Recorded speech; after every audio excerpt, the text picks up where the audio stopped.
ഇന്ന് തേങ്ങാക്കൊത്തിട്ടൊരു ബീഫ് വരട്ടിയതാണ് ഉണ്ടാക്കുന്നത്. ഇതുണ്ടാക്കാൻ വേണ്ടത് 1/2 കിലോ ബീഫ്, 1/4 ടീസ്പൂൺ മഞ്ഞൾപ്പൊടി, 2 ടീസ്പൂൺ മല്ലിപ്പൊടി, 1 ടീസ്പൂൺ മുളക് പൊടി, ആവശ്യത്തിന് വെളിച്ചെണ്ണ, 1/2 സ്പൂൺ ബീഫ് മസാല, 1 സ്പൂൺ കുരുമുളക് പൊടി, 1/2 മുറി തേങ്ങ, 100 ഗ്രാം ചെറിയുള്ളി, 50 ഗ്രാം വെളുത്തുള്ളി, 20 ഗ്രാം ഇഞ്ചി, ആവശ്യത്തിന് കറിവേപ്പില. ഇതുപോലെ ഒരു ജാറെടുത്ത് ചെറിയുള്ളി, വെളുത്തുള്ളി, ഇഞ്ചി, 1/4 ടീസ്പൂൺ മഞ്ഞൾപ്പൊടി, 1 ടീസ്പൂൺ മുളക് പൊടി, 2 ടീസ്പൂൺ മല്ലിപ്പൊടി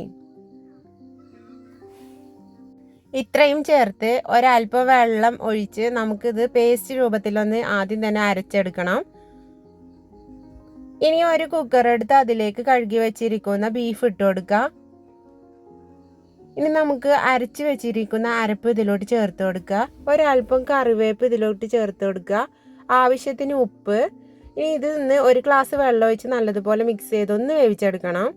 ഇതിവിടെ വെന്ത് വന്നിട്ടുണ്ട്. ഇനി നമുക്കൊരു പാൻ ചൂടാക്കി അതിലേക്ക് വെളിച്ചെണ്ണ ഒഴിച്ചു കൊടുക്കുക. ഉലുവ ഇട്ട് കൊടുക്കുക. കടുക്.